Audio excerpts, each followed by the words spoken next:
दोस्तों नमस्कार, स्वागत है आपका हमारे यूट्यूब चैनल में। तो उम्मीद करते हैं कि आपकी पढ़ाई बहुत ही ज़्यादा अच्छी चल रही होगी, क्योंकि आपको वर्ष 2022 में जो गवर्नमेंट जॉब है वो आपको पानी है, इसको पक्की करनी है। तो हम आपके लिए लेकर आ गए हैं विज्ञान के 25 महत्वपूर्ण प्रश्न एक बार फिर से, क्योंकि आपको ICAR का जो T1 का एग्ज़ाम होने वाला है, जिसमें विज्ञान के 25 क्वेश्चन आएंगे 25 अंक के। इसमें आपको बहुत ही ज़्यादा अच्छे नंबर लेकर आने हैं, जिससे कि आप अपने सफलता पक्की कर सकें। तो चलिए शुरू करते हैं। तो पहला प्रश्न है यहाँ पर, सेब के फल में लाली किस कारण से होती है? तो आपने देखा होगा कि सेब में जो लाल लाल एक रंग दिखाई देता है, वो लालिमा या लाली उसको कहते हैं। वो किस कारण से होती है? तो वो एंथोसायनिन के कारण उसका जो है लाल रंग होता है।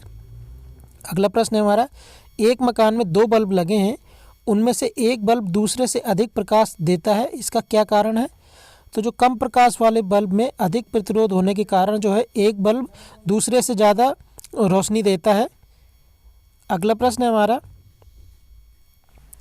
जब रक्त में ऑक्सीजन की सांद्रता में कमी आ जाती है या जब ब्लड में जो है ऑक्सीजन की मात्रा घटने लगती है, तो सांस लेने की गति में क्या फ़र्क पड़ता है? तो जब किसी भी व्यक्ति के शरीर में अगर रक्त में ऑक्सीजन की कमी आने लगती है तो वो बहुत जल्दी सांस लेता है, तो सांस लेने की गति जो है वो बढ़ जाती है, जिससे कि सांस फूलने लगती है। तो ऐसी स्थिति में सांस लेने की गति बहुत ज़्यादा बढ़ने लगती है। रक्त का शरीर में क्या कार्य होता है? तो जो रक्त का जो मुख्य कार्य होता है शरीर में, वो पूरे शरीर में ऑक्सीजन को पहुंचाना होता है, एक स्थान से दूसरे स्थान तक जो है ऑक्सीजन पहुंचाना काम रहता है रक्त का। अगला प्रश्न है हमारा, यदि एक पिता का रक्त वर्ग ए है, ब्लड ग्रुप ए है, व माता का ब्लड ग्रुप जो है ओ है, तो उनके पुत्र का रक्त वर्ग जो ब्लड ग्रुप है वो क्या हो सकता है? तो जो पुत्र का या उसकी संतान का जो रक्त वर्ग होगा ब्लड ग्रुप हुए, या तो ओ हो सकता है या तो फिर ए ब्लड ग्रुप हो सकता है। इन दोनों में से एक होगा, या तो ओ या तो ए। जमी हुई झील के अंदर मछली जीवित कैसे रह सकती है? क्योंकि पानी के तलों के निकट जल नहीं जमता है, इस कारण जो है मछली पानी के जो जहाँ जमाव होता है वह उसके नीचे तैरती रहती है, इसलिए मछली जीवित रहती है। अगला प्रश्न देखते हैं, DNA की संरचना को सबसे पहले किसने खोजा था? तो जो DNA है, डीऑक्सीराइबोन्यूक्लिक एसिड, तो इसको जो है जेम्स वाटसन व फ्रांस क्रिक ने इसकी खोज की थी। सबसे भारी प्राकृतिक तत्व कौन सा है? जो सबसे भारी प्राकृतिक तत्व है वो यूरेनियम है। अगला प्रश्न हमारा देखते हैं, चट्टान पर उगने वाले पौधों को क्या कहते हैं? तो इनको हिंदी में शैलोद्भिद कहा जाता है, जो चट्टान पर जो पौधे उगते हैं, और इंग्लिश में इनको लिथोफाइट कहा जाता है। पोलियो का वायरस शरीर में कैसे प्रवेश करता है? तो पोलियो का जो वायरस है शरीर में दूषित भोजन व दूषित जल के कारण जो है शरीर में प्रवेश करता है। 1 नैनोमीटर में कितने सेंटीमीटर होते हैं? तो 1 नैनोमीटर में 10⁻⁷ सेंटीमीटर होते हैं।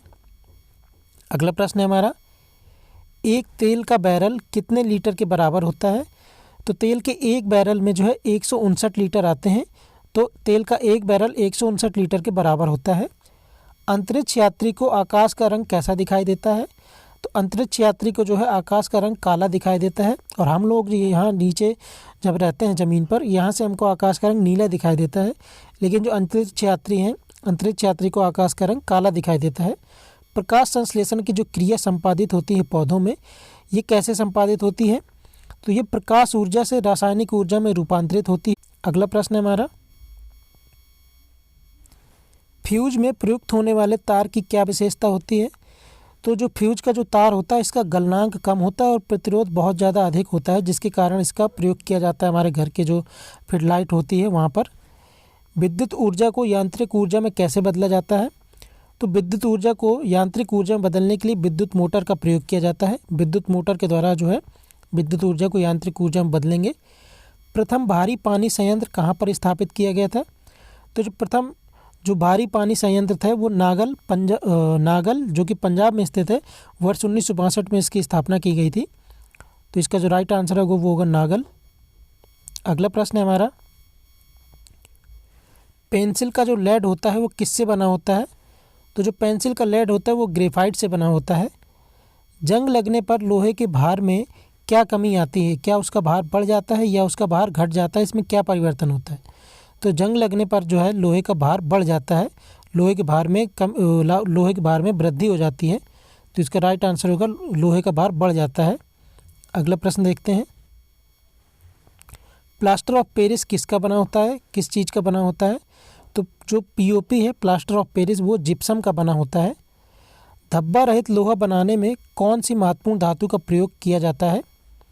तो धब्बा रहित लोहा बनाने में क्रोमियम धातु का उसमें मिश्रण किया जाता है, जिससे कि धब्बा रहित लोहा बन जाता है।